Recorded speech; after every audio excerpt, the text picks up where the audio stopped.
Okay, good afternoon, everyone. Welcome back. This is Shyam Kagod here. Now, before I start the discussion, or let's say continue the discussion, if there is no issue with the sound, can you just give me a thumbs up?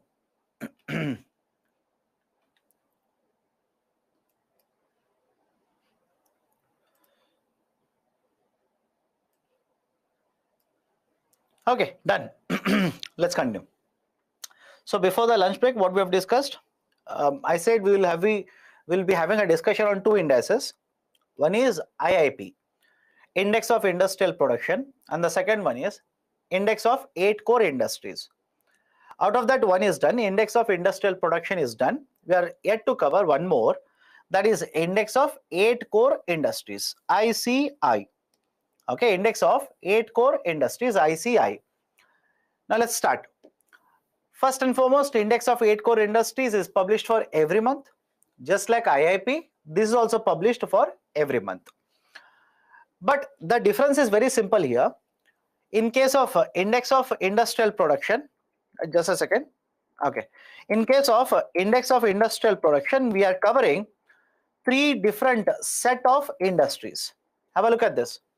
A set of industries. We are covering mining, we are covering manufacturing, we are also covering electricity, etc.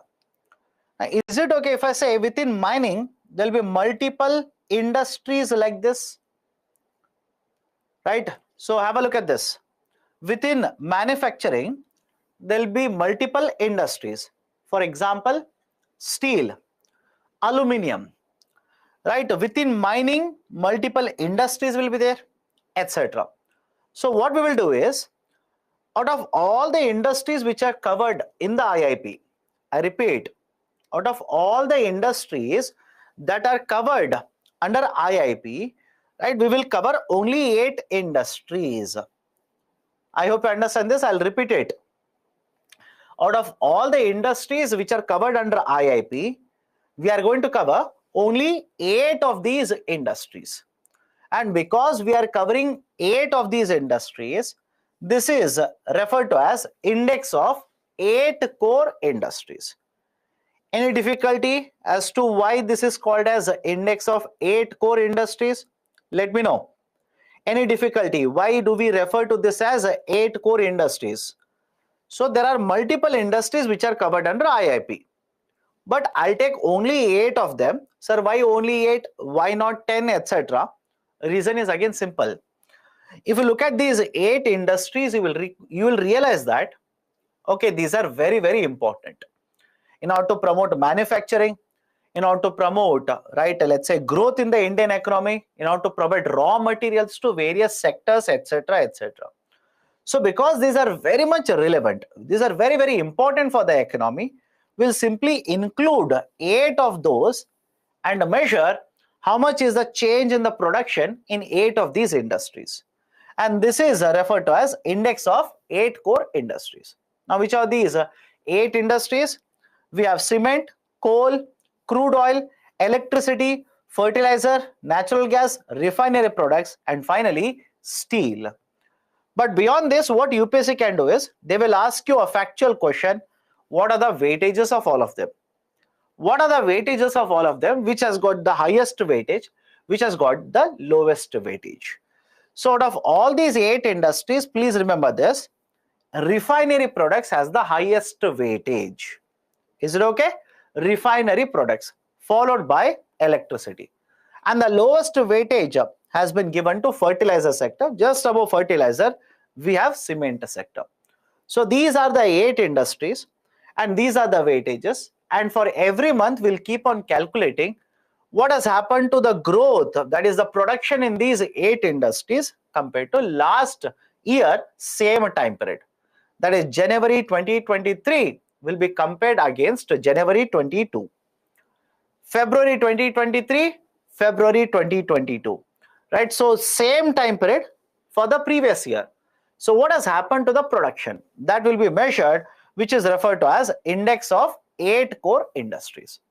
Now, because I'm taking 8 industries out of all the industries which are there in IIP, the total weightage within IIP for the ICI will be 40.27%.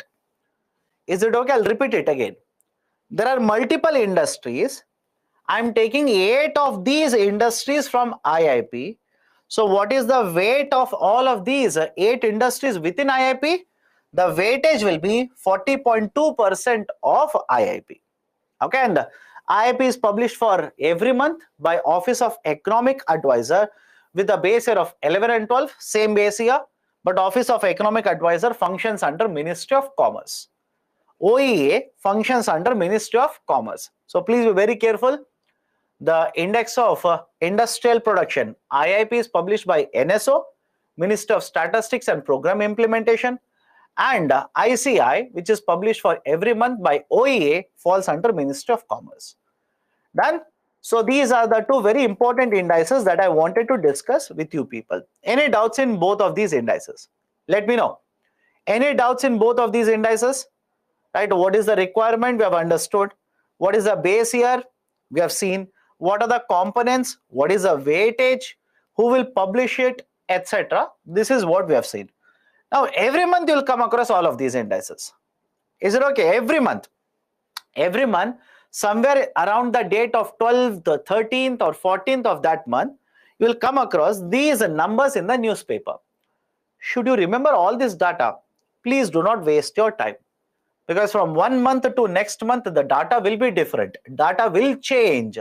So you do not have to buy out all of these data. Why different index? My dear, don't you want to focus? For example, I can understand the logic here. Whenever government has decided something, there should be a rationalization. What is a rationalization? All of you will score, right? All of you will score. Let's go back to your college. All of you will score, let's say, certain number of marks in, let's say, 6 subjects that you have. But do you think all the 6 subjects will be relevant to decide your ranking or to decide whether you get, let's say, engineering, whether you get, let's say, medical seat, etc.? Why all of them are not relevant? There could be certain language subjects. Languages are not required, right? So in the same way, understand the logic here. Even in case of industries, one measurement is you are covering all the industries, that is mining, manufacturing and electricity. But within this also, you want to find out which are much more important for you. You want to find out what is happening in these 8 industries. Hence, this is called as index of 8 core industries. The name itself is an indicator. Index of 8 core industries. Done? Okay, can I go to the next one here? Any doubts? Right? Only 4 people have answered. Others, right? Sir, we are sleeping. We will wake up maybe at around 7:55. Then we will start asking questions. Okay. So let me go forward. Services sector. Important for Indian economy. Services sector. Now, first and foremost, be very clear. What is a good? What is a service? Good is a product. It is visible. Right? It is visible. It has physical characteristic. Service, right, doesn't have a physical characteristic. Right? There is no physical characteristic associated with the service. It is invisible. I hope you understand. It is invisible. The management students will say, sir, it is not invisible technically. It is intangible. Right? Tangibility means you can touch. I hope you understand. Can you see the bottle in my hand? I can touch the bottle. I can hold the bottle. Tangibility. But the services are intangible in nature, right? You cannot touch them. You cannot basically put physical characteristics to them. That's the basic idea for service.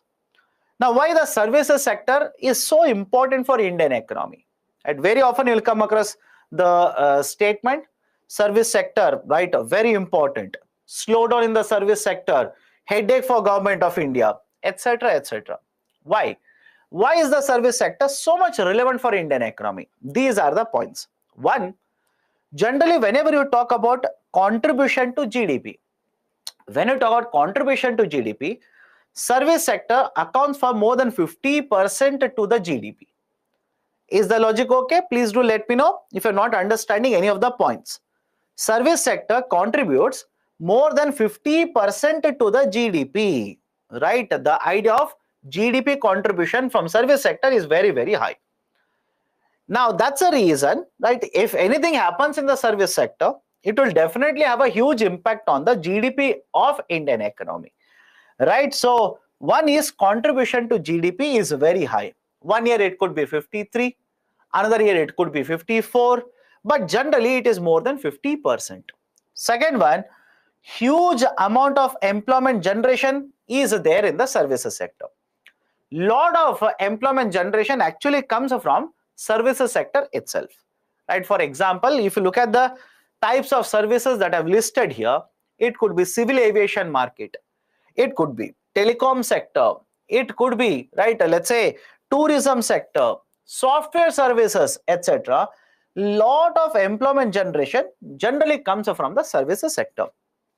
Next one, because we export a lot of the services, please understand this, we not only produce services in India, we also export a lot of these services. Best example, software services. All of you agree? We export a lot of these software services to global market. So because we produce and export the services, the amount of foreign exchange that we will earn is also very, very high. It brings in lot of foreign currencies or foreign exchange reserves into India. Next one, it attracts a lot of foreign direct investment. Right? Lot of companies which are involved in the services sector have come to India, have invested in India. Right? So it attracts a lot of foreign direct investment. So these are some of the very important reasons why service sector is so important for the Indian economy in terms of growth, in terms of let's say exports, foreign currencies or inflow of dollars into India, employment generation, as well as investment. Right? So these are the 5 important reasons. Now, what are the types of services? I've given the list here. Please go through it. Please go through it. Right now, should you remember? Should you remember all of this? Absolutely no. Please do not waste your time. Do not by heart this particular list. Just have an idea. Example. Sir, what if UPSC will ask me, my dear, can't you find out services, or don't you know the basic idea of types of services in India? Civil aviation, right? Transportation services, telecom sector, broadcasting. These are the basic types of services. You do not have to by heart. You do not have to by heart this list. Okay, these are some of the examples. Is MSMEs part of this list? If you remember earlier, I told you this. MSME, you can have these MSMEs in the case of manufacturing as well as services. For example, can there be, right, an MSME which will provide transportation services? Yes. Can there be an MSME which will provide, let's say, financial services? Of course, yes. So MSME is a type of unit. You can have this unit within the manufacturing sector. You can also have it in the services sector. It is present in both manufacturing as well as services. So these are some of the examples. Please have a glance. Do not by heart the list. UPSC, as far as I am concerned, should not ask you this kind of a question. And this is no way associated with civil services. Now, in case of India, the service sector has suddenly ballooned. Ballooned in the sense, the growth in the service sector has boomed in India, especially post 1991. Again, it doesn't mean that before 1991 service sector was not growing. That would be a wrong statement. Even before 1991, service sector was growing. But thanks to the reforms that have been implemented or measures that have been undertaken by the government, post 1991, we are seeing that the contribution to the GDP has suddenly increased. Service sector has become one of the very important sectors of the overall Indian economy. What are the reasons? Why is that there is so much importance given to the service sector, especially post 1991? Let's go one by one. First one, LPG reforms which have been implemented by the government. Right, again, when I talk about LPG, please understand this. I'm talking about liberalization, privatization and globalization. I'm not talking about other LPG cylinders. I hope you understand. In this context, whenever you talk about industries, policies, etc., LPG is liberalization, privatization and globalization. So the government of India has implemented lot of reforms under the context of LPG. Foreign companies are allowed to come into India now, right? They are allowed to come into India and set up manufacturing facilities. Service sector entry is allowed, etc., etc. So one reform or one reason why service sector has grown so much in India is LPG reforms. Second one, lot of growth also has been observed in the context of companies or firms, and this has led to outsourcing of services. The growth in the companies has led to the companies starting to outsource the services. Can I give you one example? Just a simple example. How many of you seen the companies when they will start growing, when the companies will become very big companies, they will hire more employees. But don't you think when they hire more employees, they will start providing transportation services to them? Right? They will basically provide cab services. And now, right, is the logic okay?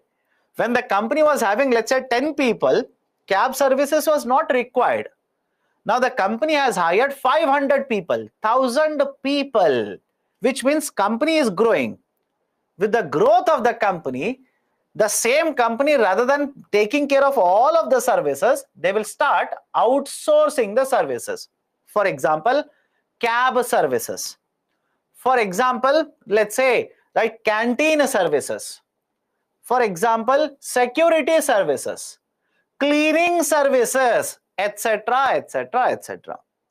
I hope you understand the statement here. So whenever companies will keep on growing like this, the companies will start outsourcing some of the services to other companies which are specialized in providing these kind of services. That also has led to the growth of services sector in India. Third one, global trade has increased. India's exports and imports have increased. Now, some of you will simply ask me, sir, if India's exports and imports will increase, how it is connected to service? First and foremost, if you start exporting, let's say, right, the services from India, such as software services, tourism services, healthcare services, right, because of the globalization, don't you think the services sector in India will suddenly start ballooning? Can I give you an example? Tourism. Is there anyone in the class who says, sir, tourism sector in India before 1990s was much, much higher compared to today? How many of you will agree to that statement? Right? In case of India, the tourism, right, the contribution or the inflow of tourists, etc., etc., before 1990s was very, very high. Now it has come down. Anybody who is going to agree to that? Or for that matter, there is within the tourism itself, there is one more component called as healthcare tourism. Healthcare tourism. What do you mean by healthcare tourism? Patients from other countries are coming to India. I hope you understand my statement here. Patients, for example, people who want to have heart surgery, people who want to be treated with a particular disease, etc., these foreigners are now coming to India. For what? Treatment purposes. So don't you think we are exporting tourism here? Right? So argument is simple. Whenever you promote more and more exports, part of it will be actually services. And even if you promote, let's say, goods export, let's say some of you will say, sir, if I promote export of only goods, is it going to contribute to services sector? Again, my answer will be yes. Let's say only goods are exported. Is it going to promote services sector in India? Answer is again yes. How? You are going to export it. But if you move the product from your factory to port, Is it not logistics services? Is it okay? Right? Is the logic okay here? Please do let me know. If you're going to move this product from your factory to the port and from the port to, let's say, USA, freight services, transportation services, warehousing services. So again, the logic is same. If you promote even the merchandise exports, that will contribute to growth of the services sector. Next, rise in the income has led to increased demand for services. For example, if people start earning more and more, they will go to restaurant, have more food outside. That is, rather than going only once in a month, now they'll start going once in a week. If people earn more and more, they will order a lot of products in e-commerce. Again, logistics is connected, transportation is connected, warehousing is connected. If people's income increases, they will go to, let's say, watch movies a lot. Again, let's say, frequency will increase. Or they will go for foreign trips or domestic trips, tourism, etc. So argument is again simple here. With rise in the incomes, people will start to consume more and more services. Next, cheaper human labor availability. And when I use the term cheaper here, please do not take it as a negative meaning. Cheaper means comparatively, right? In terms of expenses that the companies would incur, they will incur lesser amount of money in India compared to what they would incur in USA. Why do you think software companies such as Accenture will come to India, get the software written in India? Just understand my logic here. Why do you think the foreign companies will open call centers in India? What is the reason, do you think? Because our English accent is much better than US accent. Right? How many of you think our English accent is much better than the accent that the US citizens have? That is a precise reason US companies will outsource call centers to India. Of course, no, right? Of course, no. The expenses. Everything boils down to rupee. Rupee in the sense, the company's expenses. They'll be able to get more labor in India for the same cost that they would be ending up paying in USA.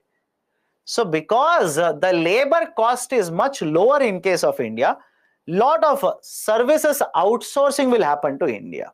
Okay. Rise of new activities due to technological upgradation. For example, Ola, or for that matter, Swiggy. Again, I'm not an ambassador for both of them. They have not paid any money to me, right? So understand the logic here. Compared to earlier situation, let's say 2 decades ago, today, don't you think the technology that we are using is much better?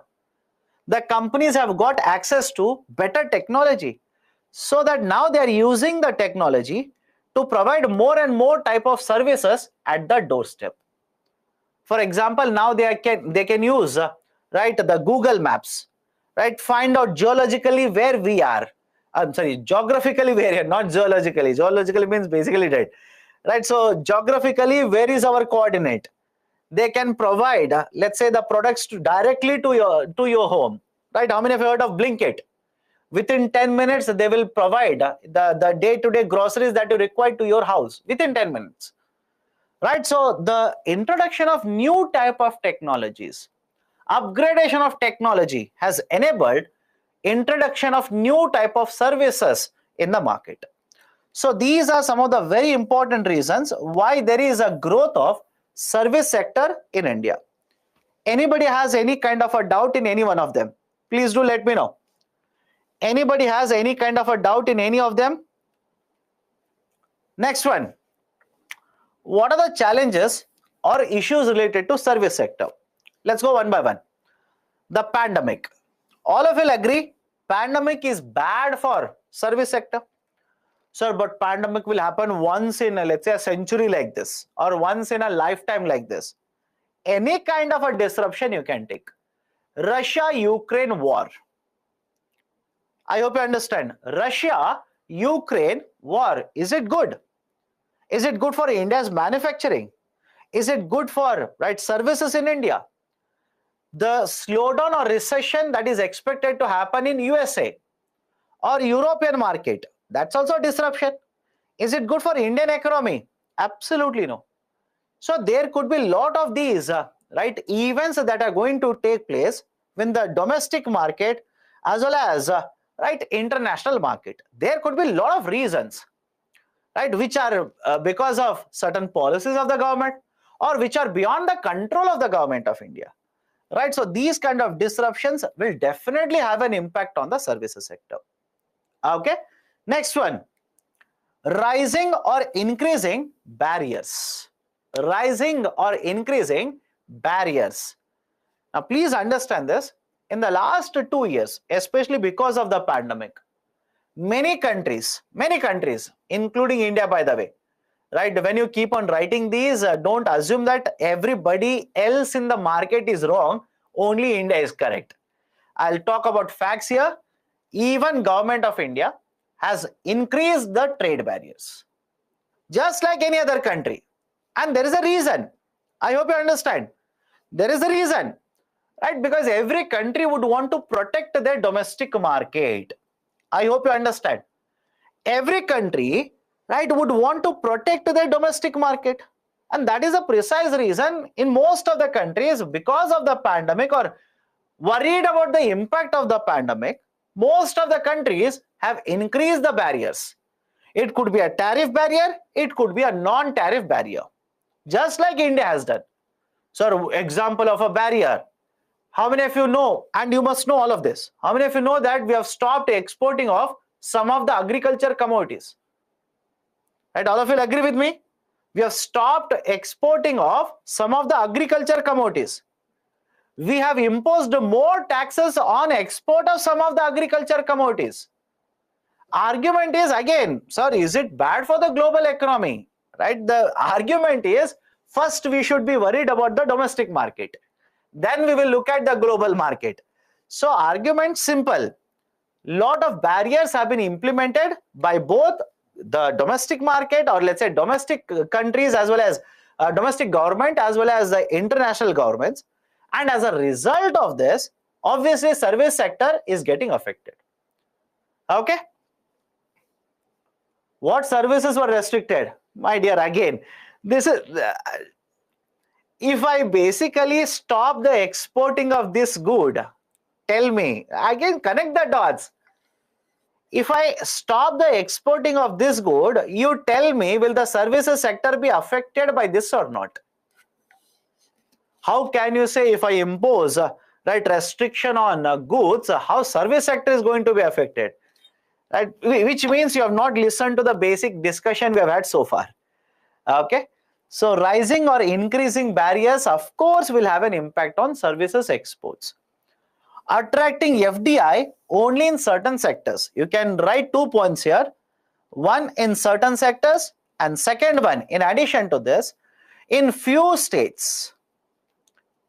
In few of the states, a lot of FDI has actually flowed in. Right, sir, what do you mean by that? These are the service sectors. Right, these are the sectors within the services. Now, all of these have not attracted same amount of FDI, and it will not happen as well. I hope you understand my statement. These are the various components in the services sector. All these components have not been able to attract FDI.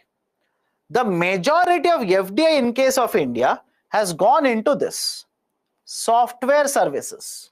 Majority of FDI. It has gone into financial services. It has gone into information and broadcasting, etc. But there are so many other components of services sector. Now you will ask me, sir, why? Why is that only few of these areas FDI has gone? Why not other areas? Simple. These are foreign companies, private sector companies.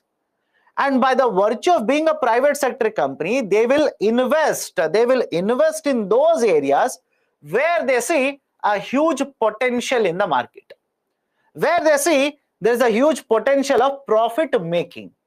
And that is the precise reason these are the important areas within the services sector which have been able to attract FDI. And I said, apart from this, you can also write a point here.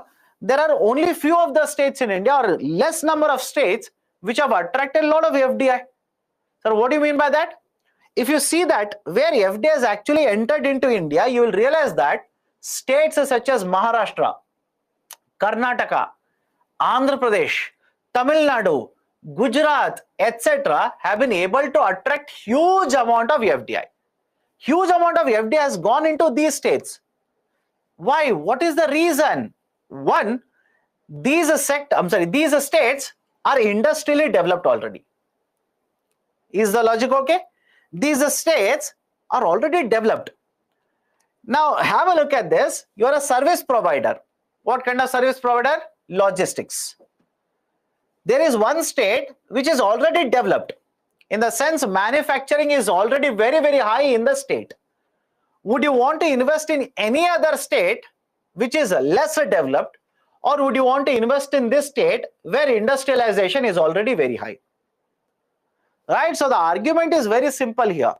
As a result of the difference in the growth in the states, difference of industrialization in these states, and the potential to earn more and more profit, you will see that FDI, that is a foreign investment, has entered into some of the states and has not entered into all the sectors or all the components of the service sector, some of the components in the services sector. Next one, high contribution to GDP but accounts for lower level of employment. Right? So what do you mean by that? If you look at the contribution to GDP, it is more than 50%. Contribution to GDP, it is more than 50%. But if you look at the employment, around 49% of the employment comes from agriculture sector.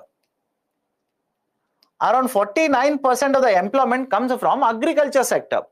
Just over around 30% comes from services sector. So contribution to GDP is very high. But when you talk about contribution to the employment numbers in India, most of the employment is there in the agriculture sector, not in the services sector. And finally, sector-specific issues. There are a lot of sector-specific issues which are pulling down the performance of overall services in India. For example, telecom sector.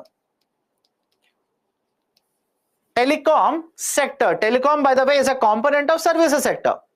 So don't you think in the telecom sector there is a lot of problems that the companies are facing? For example, if you look at the number of telecom companies in India in the last decade or a decade before that, Government of India implemented a telecom policy. First telecom policy was announced in 1994. One more telecom policy was announced in 1999. And it was the second telecom policy which actually led to a lot of spreading of or a lot of investment by private sector companies. Now tell me, today, if you talk about telecom sector, how many companies do you think are there in India? How many companies do you think are there in India? We have one, that is BSNL, struggling a lot, incurring huge amount of losses. We have another, right, that is Airtel, that is also, right, again, comparatively much better. We have a Jio, right, the leader, pack leader in case of Indian economy, and there is one more, that is Vodafone India, or Vodafone Idea, Vodafone Idea. At one point of time, there were more than 10 companies in India. I hope you understand. Right? There were more than 10 companies providing telecom services in India. Today there are 4. And there is a concern that Vodafone India might not be able to contain this competition or sustain in the competition, might close down. BSNL, despite Government of India putting money into BSNL, may not sustain the competition, might close down. We might end up having only 2 companies. That is a duopoly. There's a term called as duopoly. What do you mean by duopoly? Only 2 companies. From 4 companies, we might end up having only 2 companies. Do you think that is good for telecom sector? Just think of it. Do you think that is good for the telecom sector? Absolutely no. Right? It is not good for the telecom sector. It is not good for customers such as you and me. Why? Already with 4 service providers, right? How many of you observed it? The cost of services actually has increased. I hope you understand my statement.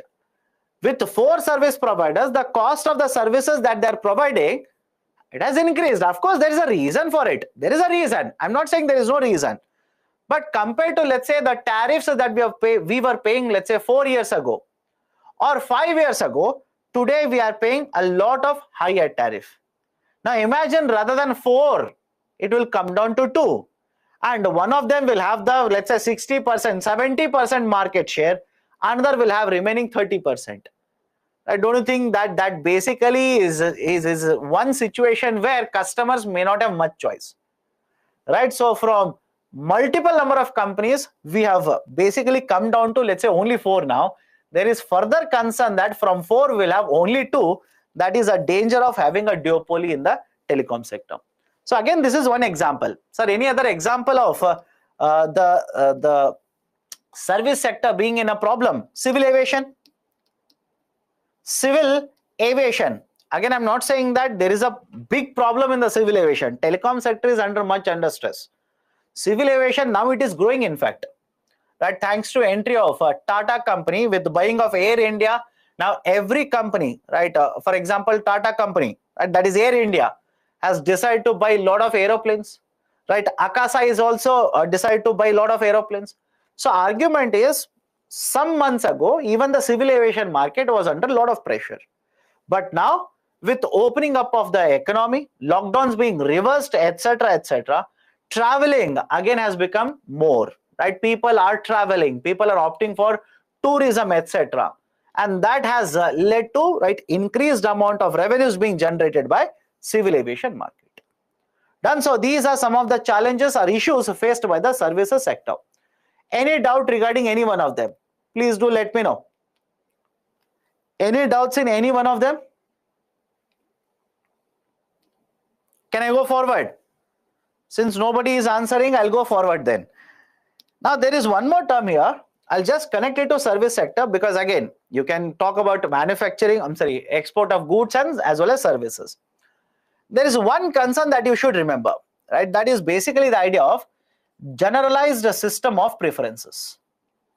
Generalized system of preferences. GSP, generalized system of preferences.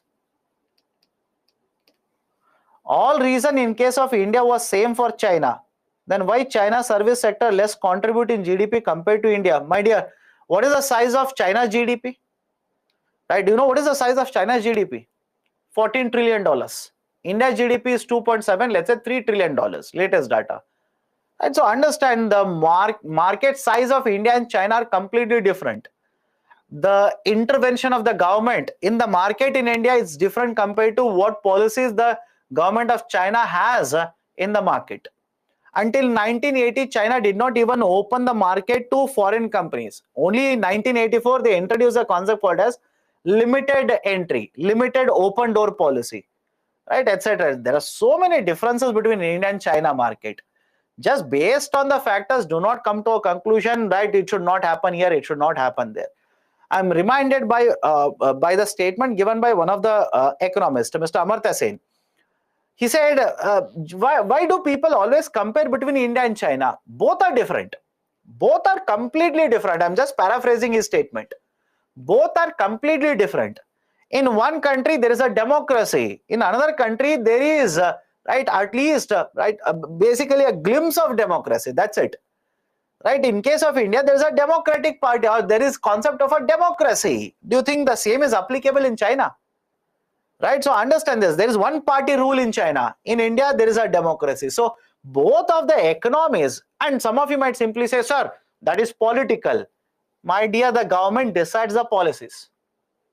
The government decides the policies. So whether you like it, don't like it, or it doesn't matter. There is a connection like this. Okay. Anyways, next one I want to discuss is generalized system of preferences. How duopoly is permissible by the government? It's not up to the government.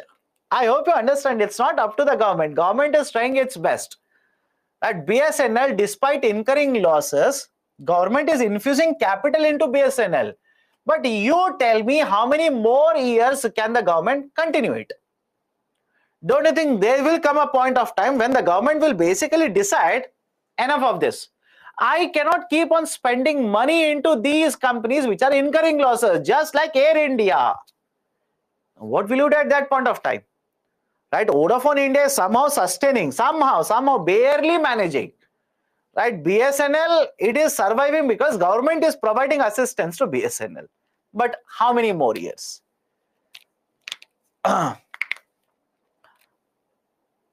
Done? Why government allow this? Why government allows this? Again, my argument is simple. There is no question of government allowing or disallowing. Private sector companies. If a private sector company wants to close down, what can government of India do? I hope you understand this. If the private sector company says, I'm not able to compete, right? I do not have any money. I want to close down. Right? So where is the government role coming in here? Okay, done. Let's start. Generalize a system of preferences. GSP. Generalize a system of preferences. Very interesting statement. So economically, communist governments are better than democracies. Who says so? Right? You are looking at only China. That's a reason. Do not make, let's say, these kind of sweeping statements. Do not make these kind of sweeping statements. Very dangerous. Look at what is happening in Venezuela. Please look at what is happening in Venezuela. In Venezuela, the inflation rate at one point of time was 80,000%. Mind you, 80,000%. Just imagine 80,000%. In India, we are running helter-skelter at 6.1%, 6.3% inflation rate. In Venezuela, inflation rate was 80,000%. In fact, please check it later. Please check it later. Just type money in Venezuela, weighing. Weighing, that is, you will see that there are pictures associated with Venezuela currency, where people are not exchanging currencies like this. They are basically weighing the currencies. Right? Imagine a picture where you will basically take 2,000 rupee bundles like this and you will sell them 1 kg of 2,000 rupee bundle notes. Right? 2 kg of 1,000 rupee bundle notes like this. That was a situation in Venezuela. Right? So that's a reason. Please do not compare. Please do not compare, right, between India and China. Come to a conclusion. No way. Democracy on one side, one party rule on the other side. And when I say, right, this is the basic idea in the China, then do not come to a conclusion then, right, having one party rule is always better. Having communist is always better. No way. You will find examples where you will have good outcomes as well as very, very bad outcomes. Right? So whatever is the system that is there in India, support that. This would be my recommendation to you people. Okay? Now, generalize a system of preferences. What is this idea of a generalized system of preferences? Follow this carefully. Very often this will be cited in the newspaper. You will not get it in the books. You will get it in the newspaper. What is this idea of a generalized system of preferences? Here is a developed country. Here is a developed country. Let me take an example. USA. And let's imagine, this bottle is manufactured in India and is also manufactured in Britain. Now, simple question to all of you. This bottle will be manufactured in India, exported to USA. Manufactured in Britain, exported to USA. Should USA impose same taxes on both the bottles? Think of it. Should the government of USA impose the same tariff, same taxes on both the bottles? Right? Some of you will say, yes sir, as per most favored nation. As per MFN principles, the USA should impose same tariff. But if you apply the MFN tariffs here, don't you think you are not treating both of the countries fairly? Not equally. I'm not talking about equally here. If you are going to apply MFN tariff to the bottle exported from India as well as Britain or let's say Germany, etc., Don't you think you are treating India unfairly here? What is this unfairness that I'm talking about? If you talk about a country such as Germany, Britain, etc., these are developed countries. These are developed countries. Is India a developed country? Obviously, India is a developing country. So how can you apply the same tariffs, right, on the bottle which is coming from two different countries, one developed and the second one developing? But MFN says you will have to treat all of them the same way. That is the precise reason there was a new system that was introduced and accepted. This was referred to as generalized system of preferences. And under the generalized system of preferences, a developed country, remember this, a developed country could lower the tariff on the imports coming from a developing country. Is it okay? I'll repeat it again. These are very, very important terminologies. Under the generalized system of preferences, a developed country was allowed to lower the tariff on the imports which are coming from a developing country. Right? One has to be a developed, another one has to be developing. And from the developing, the export has to go, and the developed country will provide the benefit by reducing the tariff. Right, sir? Why are they doing it? Simple. So that the trade between developed and developing will improve. And exports from the developing country will go up. It will provide a benefit to the developing country. This concept is called as generalized system of preferences. Now, rather than using developed and developing, they could also use one more terminology. That is basically a developed country will be referred to as a donor country. It will be referred to as a donor country, and a developing country will be referred to as a recipient country. Recipient country. These terms can also be used. Now, why I'm discussing all of this? Couple of years ago, the government of USA, which had given the status of generalized system of preferences to some of the India's exports, that status has been withdrawn. I'll repeat it. Right, sir? When? It was done when Mr. Donald Trump was the president of USA. Right, couple of years ago, the government of USA said, okay, I will not provide the status of GSP, generalized system of preferences, to some of the Indian exports. I've given it already, but I will withdraw it. I will not give the status to these exports which are coming from India. Now, why I'm discussing all of this? Simple. With withdrawal of the generalized system of preferences, some of the manufacturing goods which were exported were affected.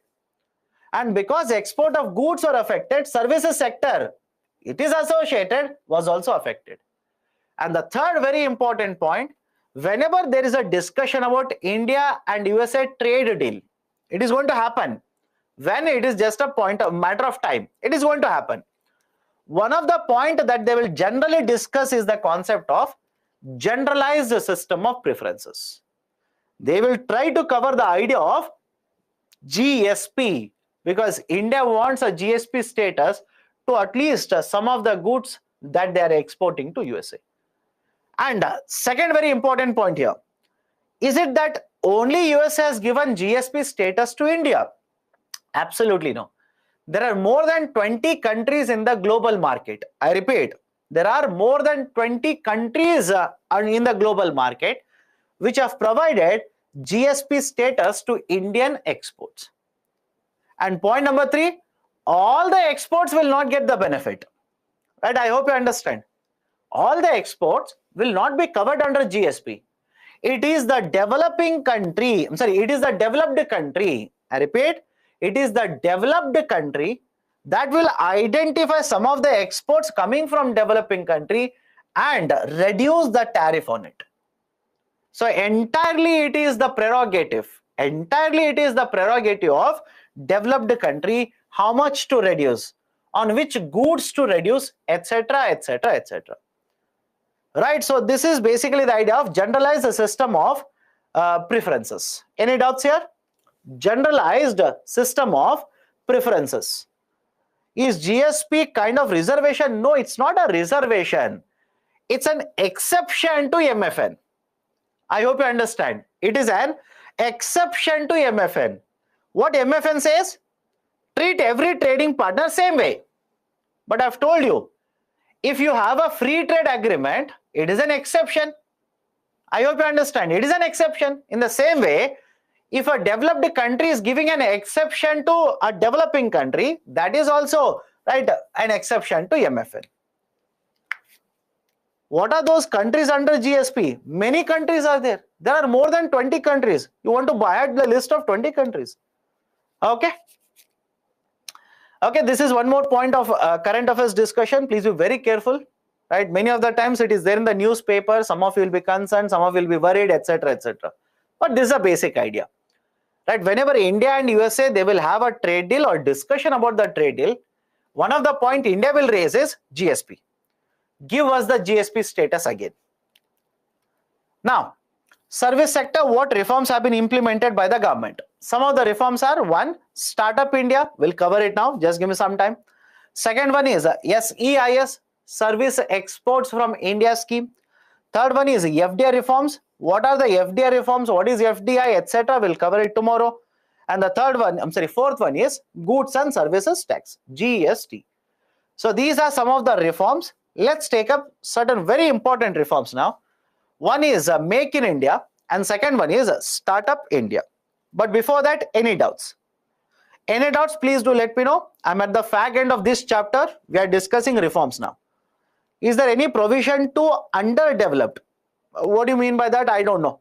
What are you trying to ask? I absolutely have no idea. Please clarify your doubt first. Okay, let's go ahead. Let's go ahead. Make in India initiative. And what is this Make in India? Simple. Make in India initiative, right, basically covers 27 sectors. Remember this. Make in India initiative covers how many sectors? 27 sectors. These are from services and these are from manufacturing. Now, I've given the list because I've seen in multiple batches, whenever I say 27 sectors, there will be some students who will ask which sectors are there. Right? So I know you also were ready to ask that question. So these are 15 from manufacturing and these are 12 from services. Now take 4 days, 5 days to simply by heart the list, which is of no consequence for UPSC. Right? The UPSC will not ask you like these kind of questions. Why? I'll tell you. Some of you will simply say, sir, what if they ask? Then my recommendation is take a risk. I hope you understand what I'm trying to tell you or convey to you people.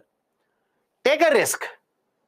Because in that case, anything can be asked by UPSC. I hope you understand this. Anything can be asked. So will you by heart anything and everything in economics? Will you keep on by hearting? Some of you will say, yes, sir, I will by heart. Then all the best. Right, I'll give a very simple example.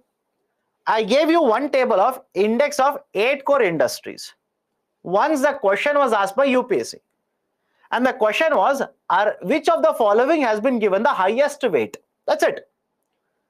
Now, what the students will look at is, sir, question can be asked like this. So what I'll do, I will by heart. But let me give a basic idea here. And don't note it down, UPSC will not ask you. In index of 8 core industries, there are 8 industries with weightages. In WPI, right, there are 697 commodities with weightages. In CPI, there are 299 commodities with weightages. Within CPI, there is a rural. In CPI, there is a urban with 448 and 460 commodities list. Now, please have a look at it. Right? Now, please have a look at it. Those people who are answering to me sitting in a home, sir, what if they ask, will you buy out all of this? I hope you understand this. right? What if you buy out all of this? Again, don't take it as a challenge. I'm not challenging anyone here. I hope you understand. Don't take it as a challenge and say, how dare you question my capability?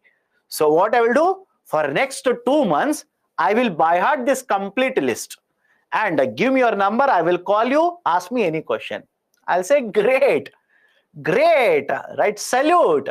But is it going to be asked in UPSC? Right? So always you're studying economics, focus on efficiency. Focus on efficiency. If you're going to spend 2 months, right?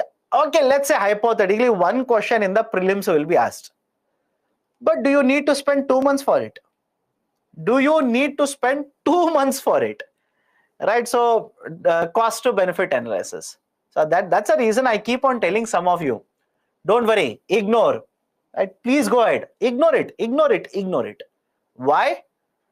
If you get stuck up in this, then imagine what will you do for other things, right? So there are so many things that you need to remember, right? And now some of will say, sir, what? But some of them will answer it correctly. I will tell you the fact. I will tell you the fact. Imagine this sector question is asked. 27 sectors are there. If you ask me, should you waste time in by-hearting 27? No. Remember 2 to 3 in manufacturing. Remember 2 to 3 in service sector. I'll say simply go ahead. 3 plus 3, simply go ahead. So what if the question is asked? Now tell me, the one who has answered it correctly, do you think the person has actually by-hearted it? Would have simply rolled the dice like this, rounded it, will come out of the examination hall, look at the list, come running to and say, see, I rounded it correctly, thanks to my memory power. But in reality, tukka, right? It will basically be tukka there, right? But anyways, don't worry. So have a look at this. 27 sectors are there, 15 in manufacturing, 12 in services sector. But focus on the discussion now. Focus on the discussion. What are the objectives? Let's have a critical evaluation, complete critical evaluation of the scheme. Now this is basically the mind map. Many of you every week will keep on asking me, sir, economics is so exhaustive, so exhaustive. How do I remember it? My recommendation to all of you, whether you want to follow it, don't want to follow it, but give it a try. Give it a try. You have a lot of time now. My recommendation to all of you will be, focus and try to make mind maps for each of the chapters. Simple. Make mind maps for each of the chapters. For example, what I've done here is, I've made a mind map for one of the schemes of Government of India, Make in India. And what I've done is, on one side of the slides, right, in one side of the slide, I've given you the static portion related to Make in India, and on the other part of the slide, I've given you certain current affairs concepts, right, the evaluation part of it. So my recommendation to all of you will be, try to make mind maps so that it will be helpful for you to remember it, revise it very easily at regular intervals. Now let me start. Make in India, what is it? Make in India is a program. It's an initiative that has been launched by the Government of India. And under the Make in India initiative, Government of India wants to, one, attract a lot of investment. And please understand, when I say lot of investment, this could be coming from the domestic market. This could be coming from domestic market. It could be coming from the foreign market as well. Does not matter. Is it okay? The investment, even when you talk about Atmanirbhar Bharat, I hope you understand. Even when you talk about Atmanirbhar Bharat, argument is, we want to promote manufacturing in India.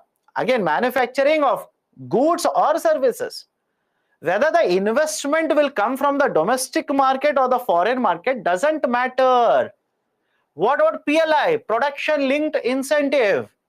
We want to promote production in India. Whether the investment is from the domestic market or the foreign market doesn't matter. You'll have to remember this. You'll have to remember this. Why? Some of you looking at the term Atmanirbhar Bharat, you'll come to a conclusion, okay, this means we are producing in India and the production will be done by Indians. Absolutely no. Absolutely no. That will be a wrong view of Atmanirbhar Bharat. Right? Under Atmanirbhar Bharat or Make in India or PLI, production will be done in India. That's the point. Production will be done in India. Whether it is going to be done by a foreign company or a domestic company doesn't matter. It doesn't matter. Please remember the points. So Make in India, one of them is attract investment. Attract investment. Second one is employment generation. Create a lot of job opportunities within the Indian market. Third one, increase the production. Of course, this will happen. Increase the production as much as possible. Promote more and more production in the domestic market. And the fourth one is invest in the intellectual properties. Invest and develop intellectual properties. This is also very important. Sir, what do you mean by intellectual property? Best example, patents. All of you heard of patent? Patent is a type of intellectual property. Now, why patent is important? I'll give a very simple example. Connect it, you will understand it. Whenever you have been to any hospital, imagine you have been asked to get a scanning done. You will go to a laboratory, that is diagnostics, and you will get the scanning done. A simple question to you, that scanning machine, do you think that is manufactured in India? I hope you understand. The scanning machine, do you think that is manufactured in India? Absolutely no. That scanning machine could be of, right, let's say Philips company or GE company, etc., etc. But the fact is simple. It will be manufactured in some other country and imported into India. And the cost of the product is not very small. Cost of the product is very, very high. Why is that so? Reason is simple, because the company has owned the patent of this let's say machine. Right? Is the logic okay here? The company, let's say GE, Philips, right, etc., etc., they have invested in the research and development. They have created, right, a particular technology. They have the ownership over the technology, and only they are allowed to use the technology to manufacture this product. Now they will charge a very, very high amount of price for that. And because we require it, especially let's say in the healthcare sector, we require it. So what we will do? We will import it at a very high cost. And when we start providing these services, scanning services, diagnostics, etc., we will transfer those costs to the patients. Now, don't you think that is one of the reasons why healthcare is not affordable in India? Is it okay? That is one of the reasons why healthcare is not affordable in India. So what we should do then? What is the need to do, right? What is required here? Simple. Promote generation of intellectual properties. Simple. As much as possible, ask the companies to invest in research and development. Let them invest in research and development. And when they invest in the research and development, automatically number of patents in India will increase. Number of technologies owned by the people, companies in India will increase. And if you have more and more patents in technology, rather than importing the product, you can manufacture alternatives to them in India. Right? So that is one of the very important objectives under the Make in India initiative. Any difficulty here? Any difficulty? So these are the objectives.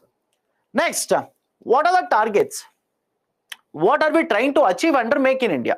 One, we want to have an industrial growth rate of 12 to 14% annually. Sustained industrial production in India.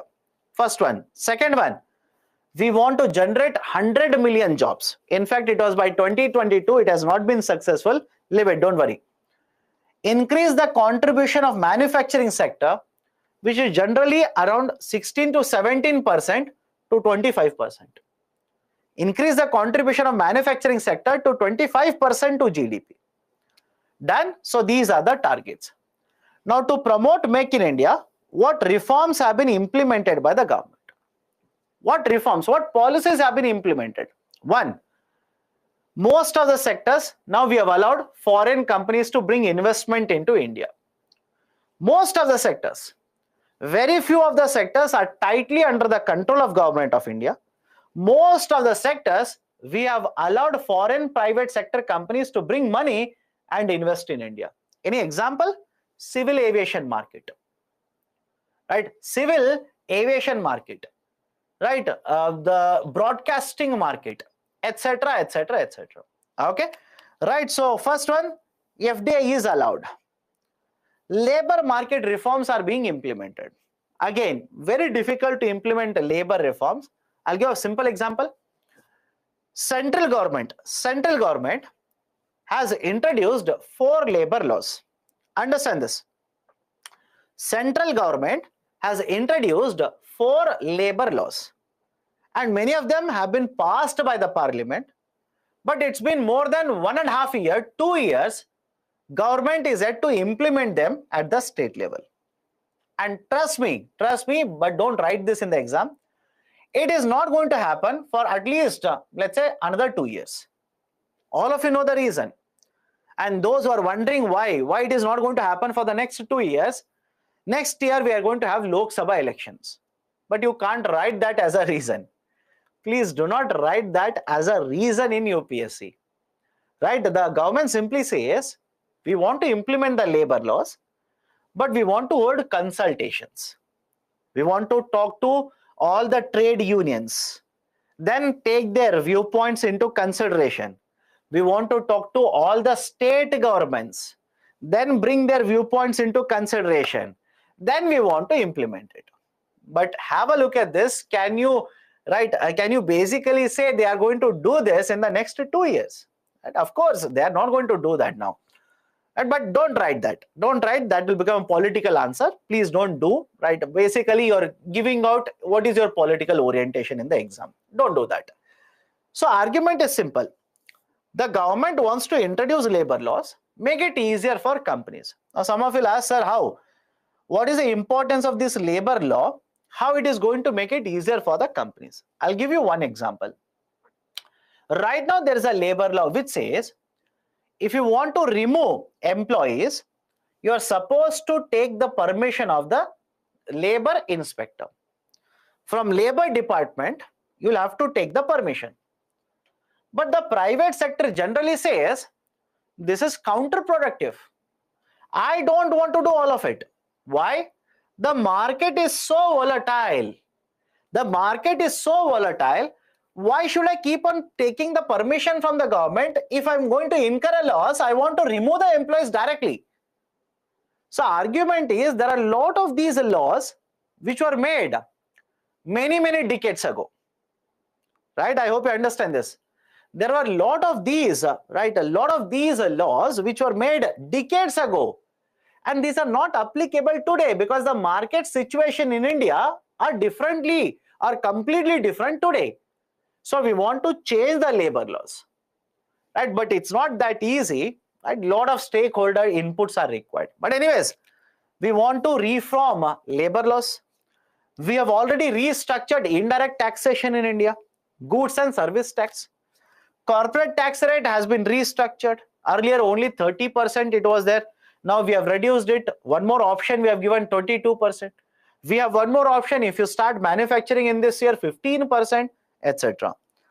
Then ease of doing business reforms. Ease of doing business reforms. For example, we have implemented various portals. We have set up various portals wherein rather than getting the permission from multiple authorities, you can get the permission from only one authority. Ease of doing business also being promoted by the government. Okay. So these are some of the policies or reforms that the government of India has taken to promote Make in India. Any doubts here? In fact, if you have read yesterday's newspaper, how many of you have come across this article?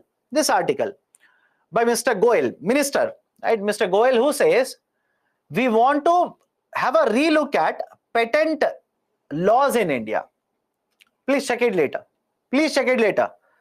Right? The minister says the government of India wants to restructure the patent laws in India. Right? Why do you think they are doing that? Simple. They want to promote research and development in India. They want to speed up the process through which you are getting patents, etc. Okay. So if patent is given in the name of a person or a company belongs to a foreigner, it will be beneficial for that nation. Yes, that is benefit to others. Argument is this: if the domestic companies, that is the companies in India, if they invest in the patents, if they invest in the research and develop in India, obviously the technology that is available in India will become cheaper. Now, for example, you talk about pharmaceuticals. You will see American companies investing more. They will own the patents. And now we want to import that technology into India. We are ending up paying a lot of money. But what if a domestic company has invested in research and development? They also have an alternative technology. Rather than being import dependent, it can be availed in the domestic market itself. Sir, should we read about the 4 pillars? Not required, right? There are 4 pillars: new infrastructure, right? New markets, etc., etc. Not required now. Okay. So these are the objectives, targets, and policies. What is the evaluation? What has been the achievement of Make in India? What has been the achievement? 1. As a result of these kind of policies, amount of FDI that has come into India has increased. Simple. Amount of FDI that we are receiving has increased. I'll give you one data. Please remember this. Whenever the World Bank publishes a report ranking the countries in terms of receiving FDI, India is one of the largest countries. India is generally in the top 10. Right? Is it okay? Right? Whenever you rank the countries as to which country receives the highest amount of FDI, which receives the lowest, India is always in the top 10 countries, which means we are able to receive lot of foreign investment. That is the first one. Second one, because of lot of reforms being implemented by the government, it has become much easier to conduct business in India. Very, or much easier compared to earlier situation. Right? Even if you use very easier compared to earlier situation, that is also correct. Why? Rather than running from one ministry to another ministry to get license, now you need to apply to only on one portal. Lot of compliance requirements have been withdrawn.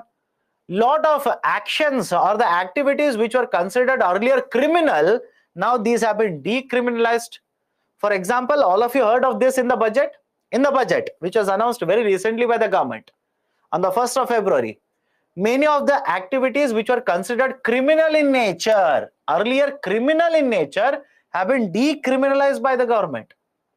Right? And that's a very good step of the government of India. Why? Imagine you do a very small mistake, right? Either purposely or without any recognition. What if government of India will treat it as a criminal offense and treat you like a criminal? Don't you think that's going to prohibit a lot of investment? That is going to deter a lot of investors. Investors will be worried about investing in India now. So government of India said, right, we are going to decriminalize a lot of these, and a lot of requirements, compliance requirements were earlier there. We are going to remove them. And can I tell you one current affairs point? Right? You don't have to remember it. But couple of days ago, Prime Minister during one of the speeches, if you have heard to the speech, stated that if private sector feels that we should remove these compliances, we should remove these guidelines because these are not required, tell us, we will remove them. This was there in the speech. It was there in every newspaper as well. At least you should know these points. You don't have to buy at the speech. At least you should know these points. So Prime Minister himself says, if the private sector feels these guidelines are not needed, right, these are outdated, you tell us, we will look at it. If it is outdated, we will remove it. What are we trying to do? What are we trying to do? We are basically trying to ensure that there are no unnecessary, let's say, steps or guidelines which are implemented by the government which will hinder the growth of the private sector. That is basically the idea of ease of doing business. Okay, right? Ease of doing business. Then a lot of individual sectors also being promoted thanks to concept of Make in India.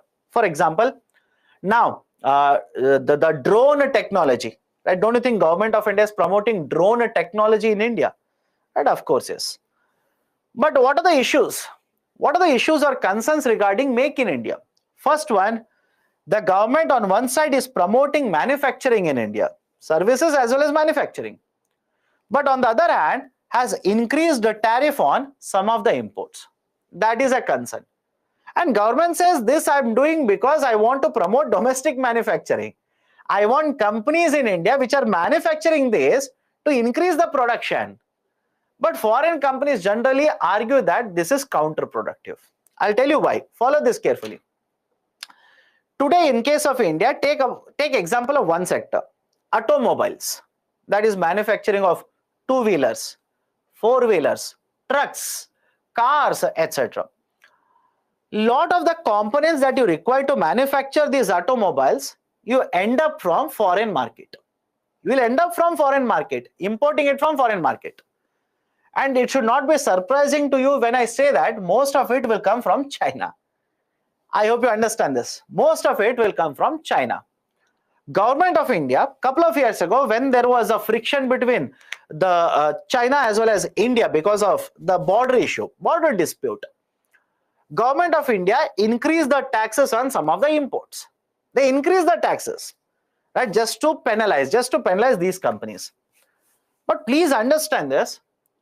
If you do not have an alternative supplier of this commodity, right, that is, let's say I want to manufacture this bottle, I want steel, but I'm importing the steel from China. So Government of India will increase the taxes on the imported steel. Now the question is, do I have an alternative supplier in the domestic market? Do I have any other alternative supplier in the international market?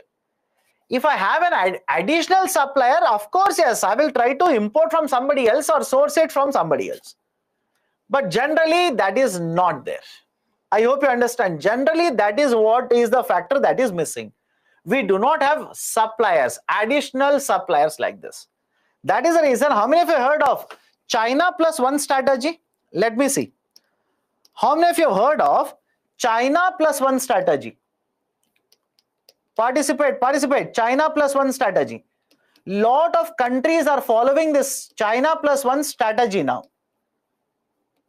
Right? What is this idea of a China plus one strategy? Simple. Multinational companies, rather than concentrating their manufacturing in China, they want to open up in other countries as well. I hope you understand. Rather than being only dependent on China, I want to diversify my activities into another country. For example, right now, imagine I'm importing a lot of raw materials from China. I don't want to continue that dependence. What I'll do, I will diversify my activities. I'll try to find out somebody else.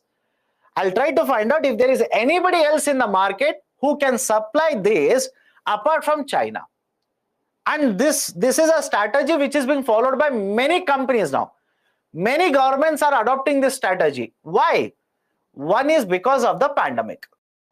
Right? One is because of simply the pandemic. During the pandemic, what happened? Globally, all the countries were affected. But China was majorly affected because that was the origin point. And because China was the origin point, lockdowns were extended even until this year. As a result of this, manufacturing activity was affected. Their exports were affected. So if you're a country which is dependent on the imports coming from China, and China has imposed a lockdown, don't you think access to raw materials will be cut off? Is it okay? Access to raw material will be cut off. That is one reason. Second reason is the attitude of China. Don't use the term attitude, but you can use the term saying the policies of China. Right, sir? What do you mean by policy of China? I'll give you one example. There is a very close trade relation between China and Australia. Both of them are involved in trade. During one of the discussions, for whatever reason, don't worry, don't get into that. Australian government criticized the policies of China. The government of Australia criticized the policies of Chinese government. You know what Chinese government did? They imposed a lot of restriction on trade with Australia. They basically imposed a lot of restrictions with trade with Australia. Now, Australian government said, if that is the case, you are able to do that because I'm dependent on you. What if I diversify it? What if rather than having only dependency on you, I will try to find out someone else. I will diversify my trade. I will diversify my dependence so that only you will not have the power. Right? So that is the precise reason why globally now, many of the countries are following a concept called as a China plus one strategy. Basically, it's a policy, simple. Right? It's a type of a policy or a strategy where we are trying to diversify.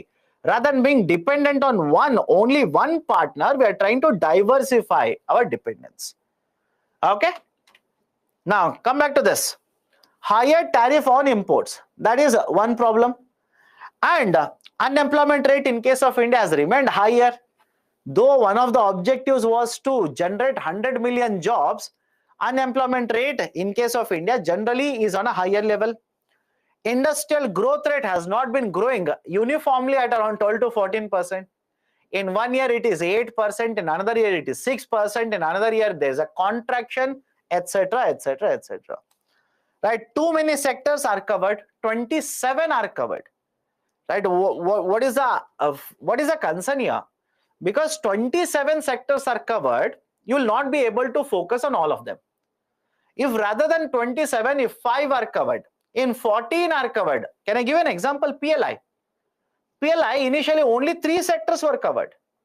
So compare 2 schemes here. In one scheme, 3 sectors, in another scheme, 27 sectors. Where do you think the industry or let's say the ministry can focus appropriately or can focus more correctly? Obviously, that is one more concern. And whatever you might be doing, there are so many external factors that will have an impact on your trade or your manufacturing. For example, imagine government is promoting Make in India, production is increasing, but let's say there's a slowdown in USA. There is a recession in UK.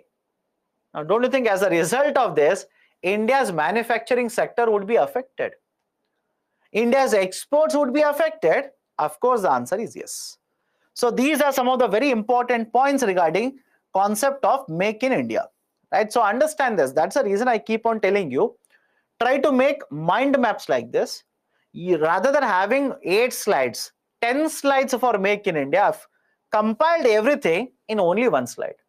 Okay, this is basically the example of a mind map. So any difficulty in case of Make in India, please do let me know. One more scheme is there, important. This is also very important. So in China plus one strategy, what are the countries we have as option? Again, please understand it's a basic evolution. Again, please, I don't understand why do people not read newspapers. Right? Have you heard of Quad? Let me know. Have you heard of the Quad? 4 countries. Right? What do you think we are doing? Do you think China is involved in the Quad? Right? That is where what you read in the newspaper will come into picture, my dear. Please read.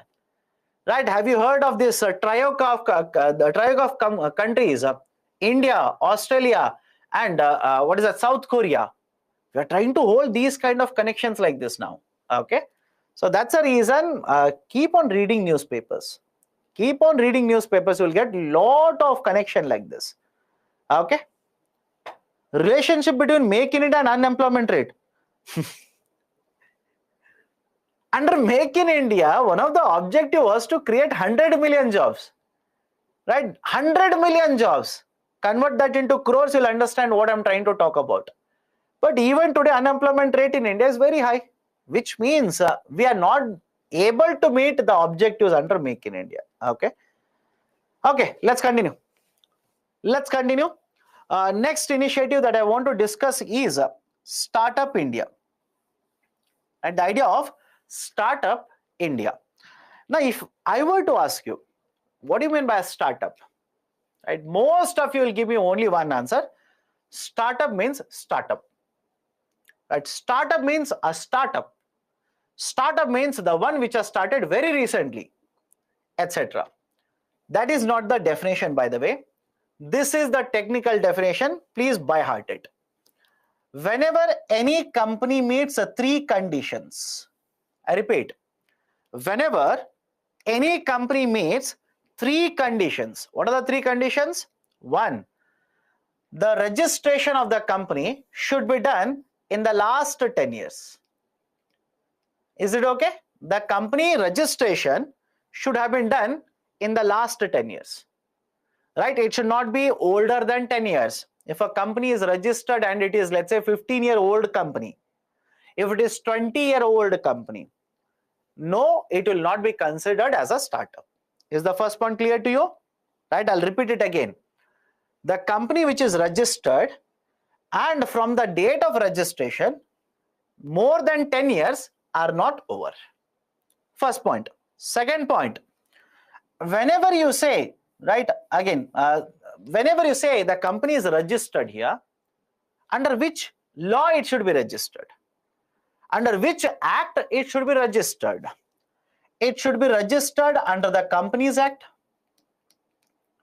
It should be registered under Companies Act, or it could be registered under the Partnership Act, or it could be registered under Limited Liability Partnership Act. Limited Liability Partnership Act. Limited Liability Partnership Act. Is it okay? I'll repeat it again. Whenever you say the company must be registered and the date of registration should not be more than 10 years, where are you talking about? Right? Under which law are you talking about registering? Three laws. You could be registered under any one of the three laws. One is Companies Act.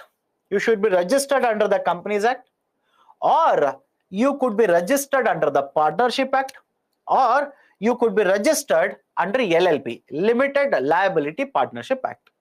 Now, do not enter into any of the sections of the Act. Not at all needed. Some of you will be afraid about limited liability. Don't worry, not required for civil services. You want to become a chartered accountant? Study.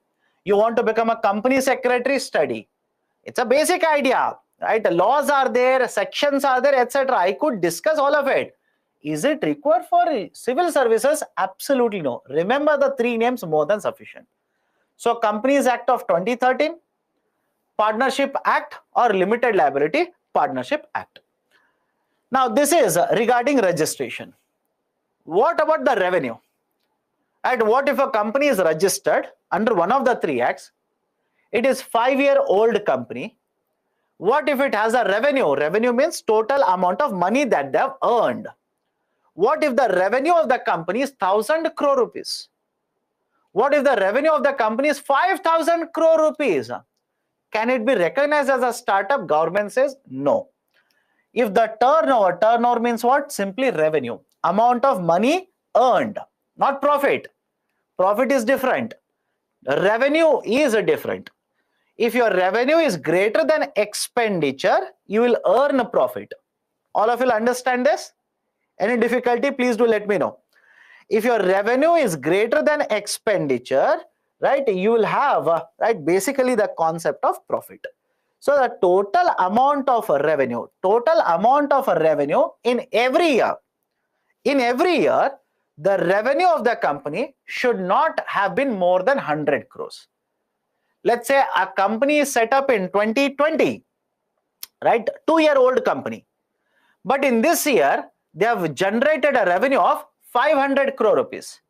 Can we call this as a startup? Answer is no. Government of India will not recognize it. That is very important. Will not recognize it as a startup. It will never recognize it as a startup. Okay. So have a look at this. These are the three conditions. How do you define what is a startup as per the recognition of Government of India? Right. Basically, it is one, a company which is registered under one of the three laws. Second, it should not be more than 10-year-old company.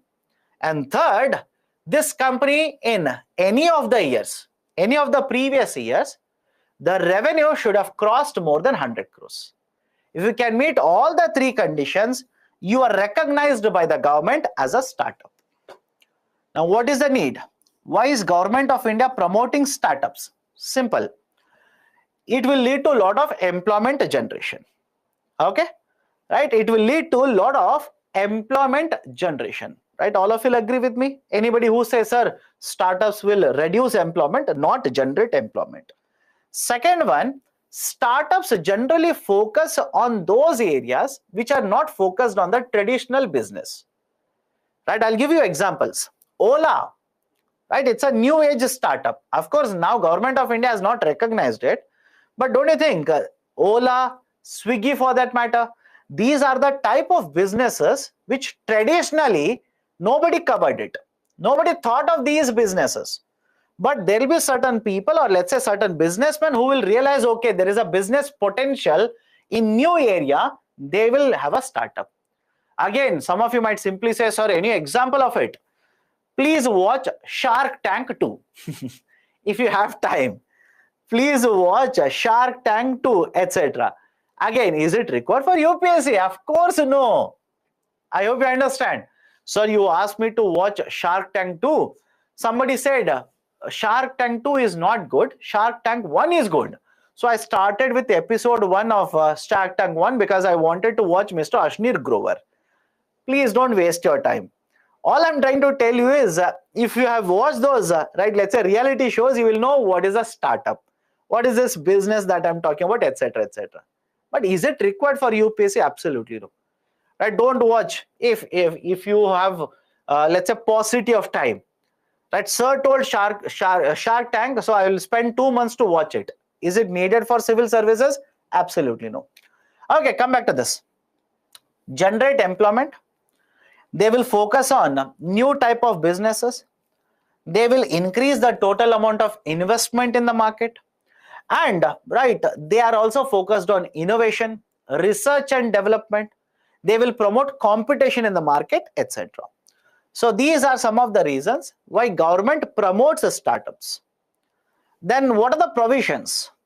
Under the Startup India, what are the provisions we have?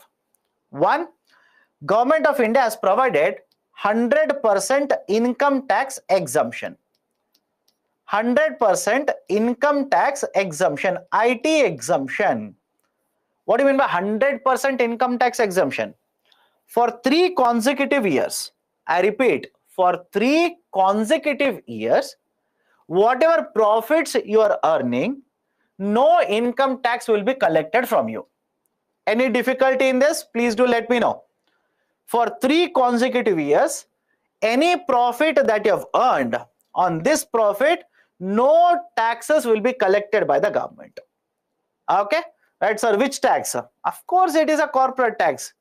Right? Of course, it should be corporate tax. You tell me about what tax I'll be talking when I'm talking about startups. Right? So that is basically the idea. Corporate taxes. IP applications, that is intellectual property. IP stands for intellectual property. Whenever you have invested, you have created, let's say, a patent, you are a startup, you have applied for, let's say, a patent, government says we will try to fast track it. Because please understand this, as per various surveys, on an average in case of India, it takes around 4 years to get a patent. Right? Various surveys have told this, on an average it takes somewhere around 4 years. And that is the reason why government says we want to restructure, right? Restructure the idea of patent applications here. Sir, income tax is written by mistake. My dear, please go back to taxation. Now we will have to stop this, go back to taxation. Income, there are 2 ways to collect the income taxes. One on corporates and the other one on individuals.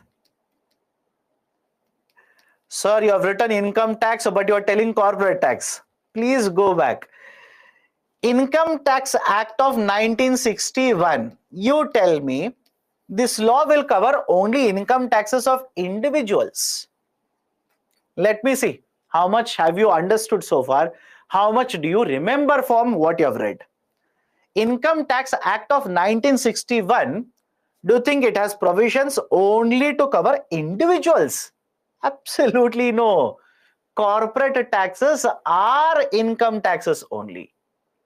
Right? But only thing is that just to make it much more clearer, generally when you read the newspapers, the government says income tax in the context of individuals and corporate taxes in the context of profits of companies. But the law which regulates the taxes on individuals, companies, Hindu undivided families, etc., etc., etc., it's only one law, income tax. Done? Okay. Don't worry. Sir, you have written income tax, so I got confused. I will correct it, corporate tax. Done? Corporate tax. Okay, let me go ahead. Intellectual property applications will be fast tracked, right? These will be, our applications will be taken up much faster and the patents will be approved much faster. That is basically IP applications being fast tracked. Next one is self-certification. What is a self-certification? Whenever you have a company, whenever you set up a company, you will have to follow certain laws. Certain labor laws are there. Certain environmental laws are there. How does Government of India ensure that you are going to follow all the laws? They will send people for inspection. Simple. They are going to send inspection team to you. The inspection team will come to your factory or let's say company. They will start looking around your company. They will investigate here, there, etc., etc., etc. Then give you a clean sheet. Say yes, you're following the laws. But please understand, there could be a lot of corruption in the system. It could lead to a lot of harassment of the employers. That is startups. That is the precise reason why Government of India says is, we are not going to send any inspection team to you. But what you do is, you give me a declaration. Is it okay? We will not send any inspection team unless there's a complaint. By default, we will not send any inspection team. What you do is, you give me a declaration or you give me a certification saying that we are implementing all these laws. This is called as a self-certification. Next one is fund of funds. Next one is a concept of fund of funds. Now, what is this idea of a fund of funds? Simple. Government of India set up a fund. Simple. Money has been kept aside. And this money has to be invested in the startups. Is it okay? Follow this carefully. Government of India set up a fund. This fund has to be invested in the startups. But government doesn't do it directly. Government doesn't do it directly. What government does is, government will provide these funds to some other NBFCs. Is it okay? In the market, there are type of NBFCs called as alternative investment funds, AIFs. So follow this carefully. Government of India has created a fund. The money from the fund has to be invested into startups. But government doesn't directly invest. What government does is, it will provide this money to some of the recognized NBFCs and they will invest in the equity of startups. They will invest in the startups. So because a fund is created, right? Now I hope you understand why this is called as a fund of fund. Because a fund is created to provide funding to some other fund which is further invested like this. This is called as fund of funds. Any problem here? Please do let me know. Why it is called as a fund of fund? Now why such structure has been created? What is the law regarding that? You don't worry. Understand the basics here. Right? A fund is set up. Government doesn't directly invest the funds into startup. They will give these funds to some NBFCs, non-banking financial companies, such as alternative investment funds, who are going to invest in the startups. So because one fund is created, from this fund, money will be given to one more fund. This is called as fund of fund. Next one, faster exit. What do you mean by faster exit? You want to close the startup. You started a startup. but you have realized, okay, this is not working very well. You are continuously incurring a loss. You want to wind it up. You want to close it. Government of India has a policy of 90-day winding up. Right? An exit policy of 90 days is available for startups. And finally, when government will follow the public procurement policy, right? I hope remember 25% of the requirement they will procure from the MSCs. Government says, I will consider even the startups. Even the startups can be considered. The public procurement norms will be relaxed to cover startups within that public procurement. Done? So these are certain very important points regarding what is a startup, why there is a need to promote startups, and what reforms or provisions have been implemented by the government in the Startup India policy. So what has been the achievement of this policy? One, huge amount of investment has come into Indian startups. The investment has not only come from the domestic market, we also have attracted a lot of investments from the foreign market. Okay, so investment in the startups is very, very high in India. Second, India has one of the largest startup ecosystem. Right? Largest startup ecosystem means what? India has one of the largest number of startups in the global market. Generally, the number of startups will be more than 40,000, and the ranking of India will be either third largest ecosystem or the fourth largest ecosystem like this. And the third one, because of this policy, a lot of these companies have invested in the patents, invested in the research and development. Number of patent filings in India has actually increased. So these are some of the achievements of Startup India. But having said so, what is the issue now? What is the issue? Right? And now the startups are facing funding issues. If I've been reading the newspapers, there's a term called as a funding winter. How many of you have come across this? In the last couple of months, this particular term, funding winter, has become very, very famous. What is the idea of a funding winter? Simple. The flow of funding, flow of money into startups has slowed down. Right? Earlier, let's say 2 years ago, if you looked at the startups, not only Indian startups, even the startups in the global market were able to attract lot of investments. Lot of investments. Lot of investors were queuing up with money to invest in the startups. But now, because of the concern over, let's say, the recession that could happen, because of concern over some of the startups going bust, some of the startups continuously incurring losses, the valuation of the startups, etc., the funding into the startups has taken a hit. Right? The funding, right, has taken a hit. Next, very few startups have actually got the benefit of such provisions of Government of India. What do you mean by this? I'll give a very simple example. One of the provisions says, if you have certain profits, right, for 3 years, if you earn certain profits, I will not collect any amount of tax from you. No taxes will be collected from you. But you tell me, how many startups do you think will be able to earn profit in the beginning? I hope you understand my statement. Government says you earn profit for 3 years, I will not collect any taxes from you. Corporate taxes I will not collect. I will give you 100% exemption.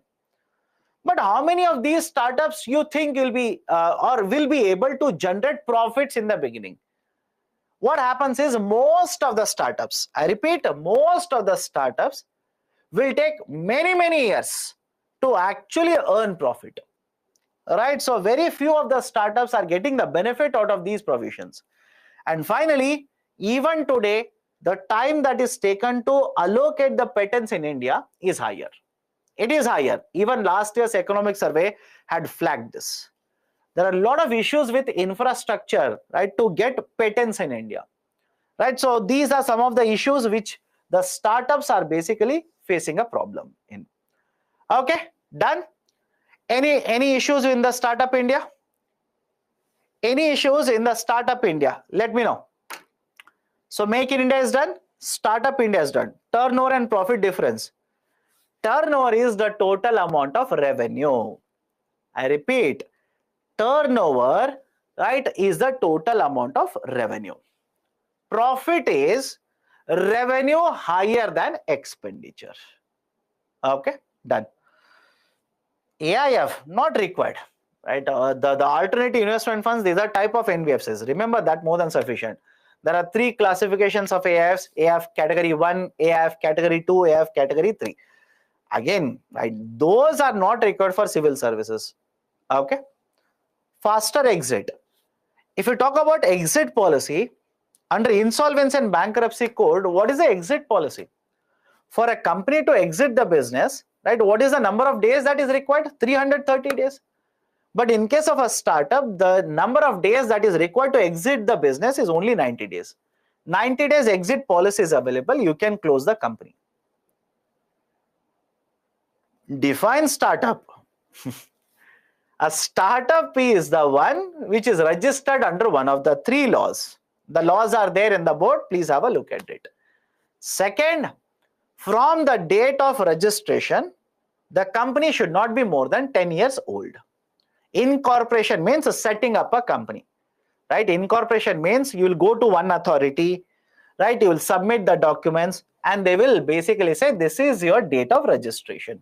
So that is the date of incorporation. Okay, right? So one is you're registered. Second, not more than 10 years old. And third, in every year, turnover should not be more than 100 crore rupees. What is public procurement? My dear, you tell me, what is public procurement? When you keep on asking such questions, I feel that you are not listening to my lectures. Because before the break, we discussed what is public procurement. Can I tell you the context where we discussed? The idea of MSME. It's not even more than 2 hours and already you've forgotten. Right? So now imagine you are supposed to retain all of this for years together, right? Let's say under 1 year. That's a reason. Listen to me very, very carefully whenever I discuss something. Public procurement basically refers to a policy of Government of India wherein at least 25% of the requirement of a ministry or a department or a public sector undertaking will be done from MSE units.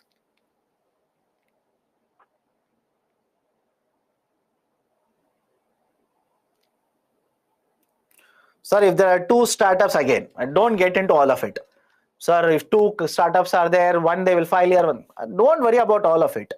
Right? You will get one patent, whichever is allocated in India, they will enjoy it, and one that is allocated in USA, they will enjoy that.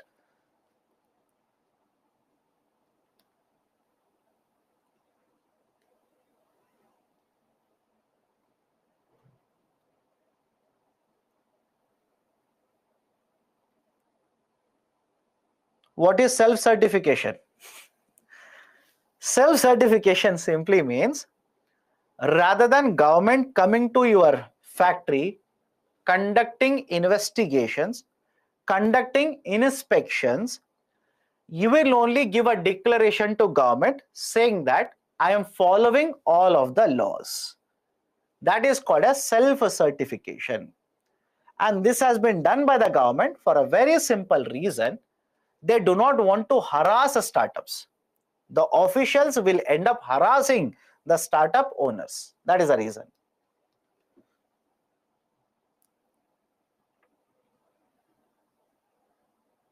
Okay, any other question? Done? Okay, done then. So go back to the first slide. Otherwise, let's do one thing. Let's finish off the MCQs here. Then we'll take up mains based questions. Okay, let's start. Let's start.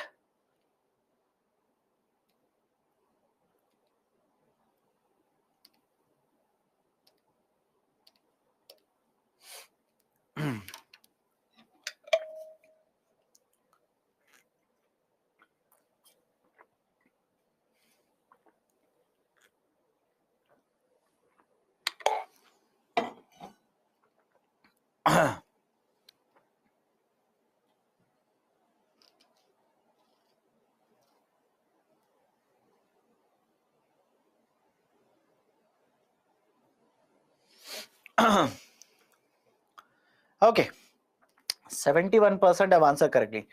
Consider the following statements about Mudra. It has been set up as a wholly owned subsidiary of NABARD. No, it is a wholly owned subsidiary of SIDBI. Remember this. Small Industries Development Bank of India, SIDBI. First statement is wrong. Its objective is to provide credit access to MSC units. Second statement is correct. Right option for the question is option B. Only 2 is true. Next one. Index of 8 core industries. Which one of the following is given the highest weight? I'll not start the poll. You answer it. Let me see how is your recollection now. Right? How good you are in terms of recollecting what we have discussed in the last, let's say, 1 hour. So the right option for this is option B, electricity generation. Right option for this is option B, electricity generation. That's the reason I told you. Again, I do agree these are kind of difficult questions. Some of you will simply say, sir, you told me not to by heart everything. I told you, at least for the sake of exam, remember top 2 and bottom 2. But suddenly UPSC can do this. Somewhere in the middle also they can ask you. But that's a risk that you will have to take. As far as I'm concerned, that's a risk that you will have to take. Okay, anyways, electricity generation has the highest weightage out of all the 4 which are given here. So the right option is option B. Okay, look at the descriptive question. Look at the descriptive question here. Normally, countries shift from agriculture to industry and then later to services. But India shifted directly from agriculture to services. What are the reasons for the huge growth in services vis-a-vis industry in the country? Can India become a developed country without a strong industrial base? Now there are 2 parts to this question. 2 parts. First part is this. Until this is the first part. Second part of the question is this. Can India become a developed country without a strong industrial base? Now, I'll tell you the answer. Let me ask you a very simple question. All of you answer the second part of the question. All of you answer to me what would be your answer for the second part of the question. That is, can India become a developed country without a strong industrial base? Answer is, thanks a lot to all of you, no. Any country for that matter, you need to have a very good industrial base if you want to become a developed country. Any example? Take USA. Take United States of America. Right? Their manufacturing industrial base is very, very strong. And there is a connection. Some of you might be thinking, sir, there is a possibility. No, there is a connection. Generally understand this. You talk about any country that has become a developed economy. Any economy which has become developed, generally you will see before the industrialization starts, before the start of industrialization, it will be primary sector. Right? What do you mean by primary? Simply agriculture sector. Generally, it will be mainly dependent on agriculture sector. Right? Sir, any example of this? Take India. Take India for that matter. How many of you believe that India was an industrial economy before 1947? Just think of it. How many of you believe that, or how many of you would agree if I say India was an industrial economy before independence? Answer is no. India was an agrarian economy. Right? Why? Generally, this is the evolution. Before industrialization, before any economy has a lot of industries, there will be growth in the primary sector, that is the agriculture sector. Once the primary sector becomes mature enough, there is good growth in the primary sector. Now there is a growth in the industrial sector. This is basically secondary sector. This is basically referred to as secondary sector. Primary sector mainly agriculture, secondary sector mainly industries, manufacturing. And once you develop industries, now you will basically become mature enough in the services sector. In the services sector, and this is called as a tertiary sector. Right? Primary, secondary, and tertiary sector. Now, what has happened in the context of India? Before the independence, we were majorly agrarian economy. Majorly agrarian. Why? If you remember some time ago, I told you that most of the GDP, or let's say more than half of the GDP, somewhere around 53% of the GDP actually came from agriculture sector. And more than 70% of the working population at that point of time was dependent on the agriculture sector. Right? So that was a primary sector dependent economy. What should have been the evolution? From primary sector, we should have shifted to industries, become developed there or become mature there, and then slowly and steadily shifted to services, attain maturity here. This is how the evolution of the economies will generally take place. Talk about European Union, many countries, for example, UK, you'll observe the same thing. Talk about USA, you'll observe the same thing. But what has happened in the context of India? From the agriculture sector, we have directly jumped to services sector. We have missed the middle here. From agriculture sector, we have directly jumped to the services sector. Before independence, agriculture sector used to contribute more than 50%. Today, services sector is contributing more than 50%.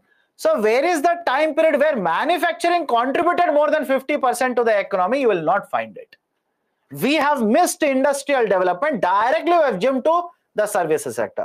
This is first part of the statement. Any problem? Please do let me know. This is first part of the question here. Second part of the question is, can India become a developed country without having a strong industrial base? Answer, as all of you have said, absolutely no. Why? You need to have a very good industrial base. You want to promote services sector, you need industrial base. You want to promote industries, you want to promote agriculture sector, you need industries.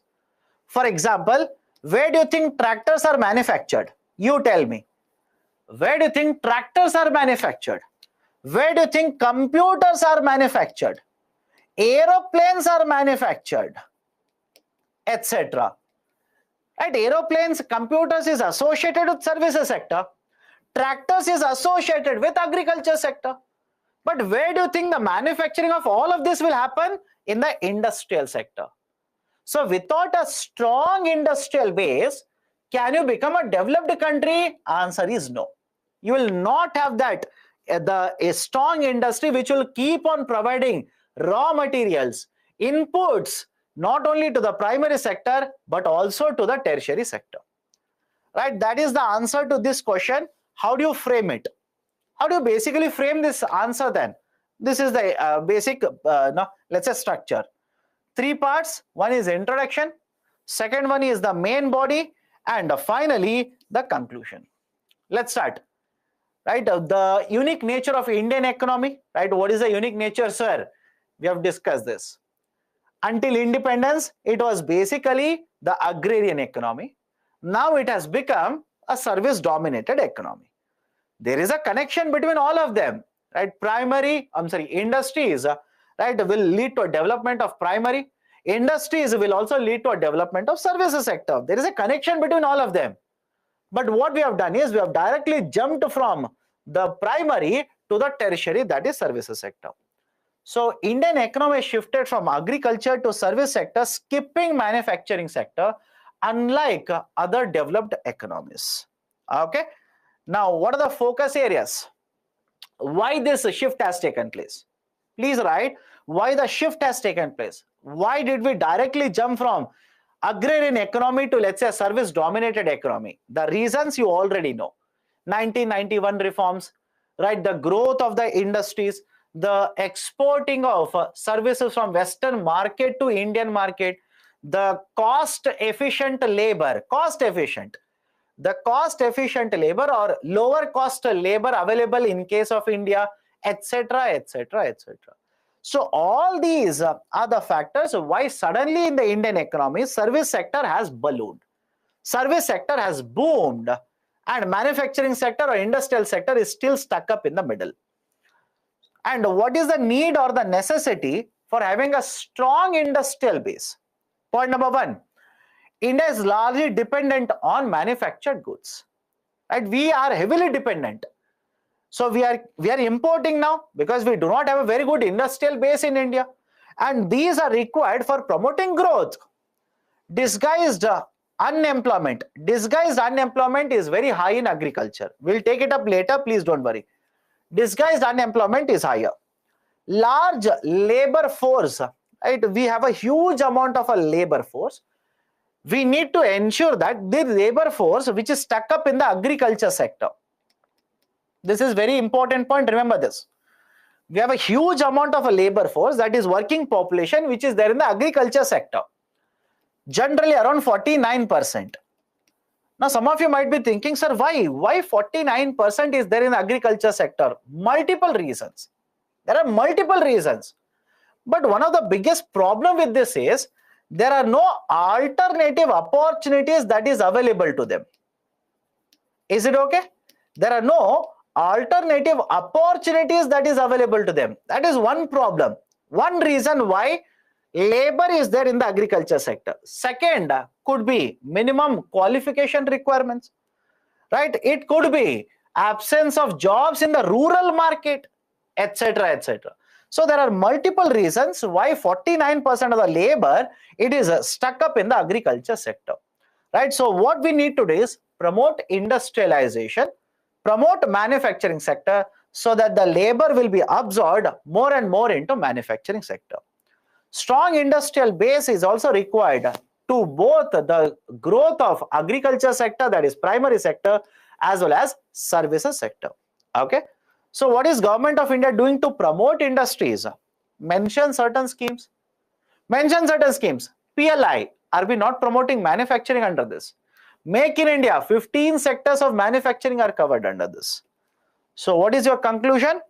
Right, basically say that it is important for Government of India to ensure that India will have a very strong industrial base in order to India become, or India achieving, let's say, a $5 trillion economy, or even becoming a developed country in the future.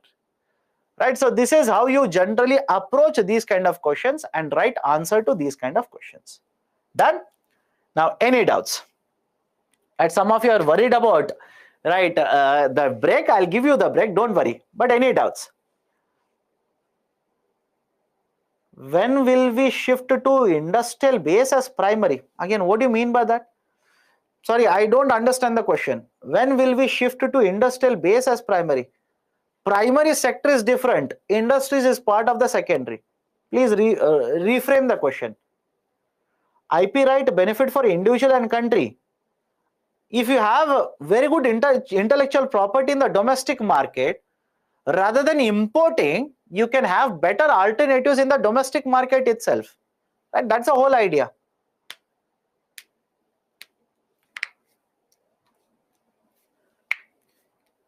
Sir, are there only demerits that we shifted from primary to tertiary directly? No. Right? Who said there are only demerits? There are merits also. Right? For example, employment generation. Right? Employment generation has happened in the service sector. What about exports? What about rise in the per capita income? Right? You can write so many factors there. Okay. Any other doubts? Any other doubts? Does anybody have any kind of other doubts? Otherwise, we'll take a break now.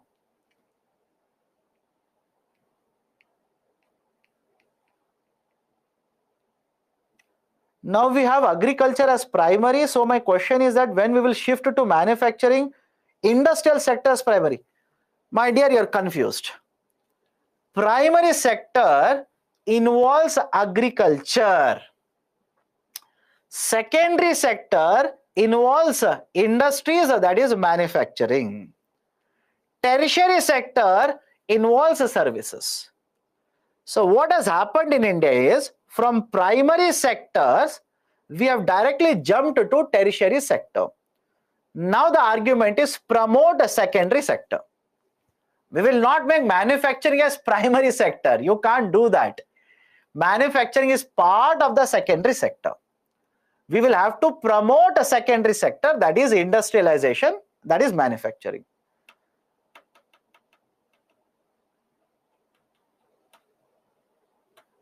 Is it possible to increase industrial base where in our country there is a lot of pressure on industries by political leaders? Again, right? Don't add political angle to all of this. Right? Don't add political angle. Okay, done. Let's take a break then. Let's take a break. I'll restart at 6:10. I'll restart at 6:10. And those of you who are asking, I'll start with planning. We'll start with a discussion on concept of planning. Okay, important for UPSC exam in the sense certain concepts are there in planning. You will have to understand them. Okay, we'll start with planning. And by the way, what are we left out? Planning is there. We'll discuss. We'll start it today. Of course, it will go until tomorrow. Right? Tomorrow also we will have a lot of planning to discuss. Second, after that, we'll start with infrastructure. We'll also cover investment models. What is FDI, what is FPI, etc., etc. So I believe tomorrow we'll have the complete the session with planning as well as investment types in India and infrastructure in India. Right? Then we are going to be left out with IMF, discussion on IMF. We are going to be left out with the employment situation in India and inclusive growth. Right? 3 more topics that we'll be covering in the next week. Done? Right? So let's take a break now. So what about irrigation? My dear, like irrigation, don't you think irrigation is more associated with geography? Sir, it was given here, it was given there, it is given in the book, etc., etc. Right? Like I've told you, different subjects will cover different aspects of agriculture sector. Don't worry. Planning, will it include Niti Aayog? Of course, yes. Right? We'll discuss about Niti Aayog under planning. Don't worry. Okay, done then. Let me take a break now. Take a tea break. We will continue the discussion at 6:10 p.m. Okay, see you again at 6:10.